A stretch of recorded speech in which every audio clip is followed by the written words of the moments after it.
Our colleague Michael Scotto confirms in his most recent report a discussion that Eric Pincus and I had in one of our most recent videos that I posted from our 2-hour video breaking down salary caps for teams like the Clippers, that Norman Powell and Bogdan Bogdanovic, we all knew Bogdan Bogdanovic as soon as he's traded there was more than likely going to be a trade trip this offseason.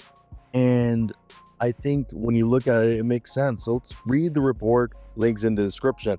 So speaking of Norman Powell, the 32-year-old guard will be eligible for a contract extension coming off of a career season. However, given Norman Powell's under contract for $20.48 million for the 24-25 season, there's no urgency for the Clippers to extend him. My apology, for the 25-26 season. And the Clippers would want to maintain significant cap space flexibility for the upcoming summer, as sources say, notably only have Zubats guaranteed at $21 million for, I think it is the 27-28 season. Now, Powell's expiring contract is also a valuable trade chip if needed to acquire a star player should the Clippers decide to pivot in that direction this offseason or before the trade deadline next season. Another noteworthy trade chip is Bogdan Bogdanovic, who's owed $16.02 million next season and has a $16.02 million team option for the 2026-27 season. As we know, he's a guy that more than likely is going to be traded. As much as I enjoyed his time in the Clippers lineup, he was a bit streaky. He had some good moments, he had some bad moments, but it always made sense that he was somebody that they were probably going to use in a trade, as he shot 47% overall and 43% from downtown in 30 games with the Clippers after struggling with the Hawks this season, where Los Angeles had acquired him from. But the Clippers want to add a player. And if you combine Powell and Bogdanovic's salary, it's feasible, and essentially combining two expiring contracts for a financial flexibility to any trade partner would be huge, as that gets you $36 million. And another guy that they could use in a trade, Scotto reports, is Derrick Jones Jr., who's making $10 million and then 10.48 the following season. So the Clippers can theoretically also dangle one of its unconditional first-round picks in 2031 and two swaps in 2030 and 2032. So barring a trade of that magnitude, the Clippers are expected to have the non-taxpayer mid-level exception and will target a backup point guard and a center who can defend and protect the rim, league sources told Michael Scotto of hoopshype. Depending on the market, it's unclear if the mid-level exception will go to one player or split among multiple players to fortify the team's depth. By the way, you can use the mid-level exception in a trade, as we've seen multiple other teams use recently, as the new collective bargaining agreement allows.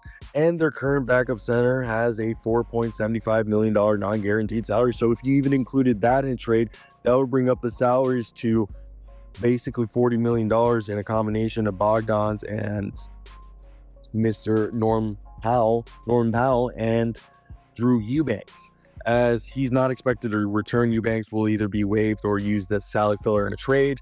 The returns of Amir Coffey depends on his free agent market, and Ben Simmons is also not certain for returning. However, Nick Batum will return on his player option next year. Now, what players are making between 30 million and 40 million that could intrigue a team like the Clippers? I think they would have interest. Man, it becomes hard. Because I doubt this is a team that's wanting to bring in a forward like Michael Porter Jr. or I think that, man, do you think they would take Emmanuel Quickly? I don't think so. And I don't know if Emmanuel Quickly would be the guy that RJ Barrett is the guy that the Raptors are probably going to trade. And is RJ Barrett the type of guy that you would want to trade for? Because are you going to run with Harden as point guard, or do you think you need a true point guard to play Harden at shooting guard? That's one thing you need to think of. Then Kawhi, is he a power forward or a small forward? And that's where it starts to kind of get hard to look like, who are you going to try to add? Do you add some size like a Julius Randle if he's available? And is he that even the guy that you would want to go after at that position? Another question that you have to go through and think. One player I think the Clippers would consider is a Kristaps Porzingis. They would get cap flexibility, and you don't have to necessarily send Norm Powell and the combination of Bogdan to Boston, or even Drew Holiday would be shown that they would probably be interested in. You could open up that deal to other teams. I wonder if there's another player available. As we said, I think if you could combine RJ Barrett, and I know Pirtle is making 19.5, that brings you to like 46, but you can package Eubanks, Powell, and Bogdan, Bogey, and I think use some of your mid-level exception. You could then do a trade of RJ Barrett and Jakob Pirtle, and that might actually be your best deal if you're the Clippers, because you got a center in Pirtle who can play with Zubac. I know he's not like, an extreme athlete, but I think he's a top 15 center. And imagine having a Pirtle, Zubac. They could, because I know somebody can be like, well, I want like a Daniel Gafford type center, like a floor running energy guy. And I get that. But I think Pirtle would be a great, consolidation prize, while also getting yourself a guy in RJ Barrett who can play as a swingman and even be a small ball four. I know he doesn't take the best shots. I think his shot selection's gotten better, and he had a decent season with Toronto this year. So that's where I come over here, and I want to ask you guys, if you guys were the Clippers, what would you guys do? And yeah, I think that's the biggest thing to me, is that when I look at this situation, I would have to think that a team like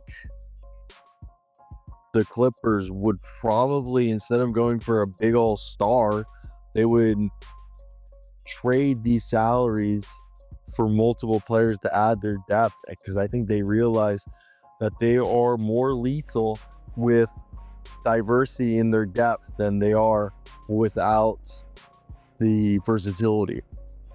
As they said, it's, addition by subtraction. I guess this will be addition by subtraction by adding more guys, hypothetically, but you get the point.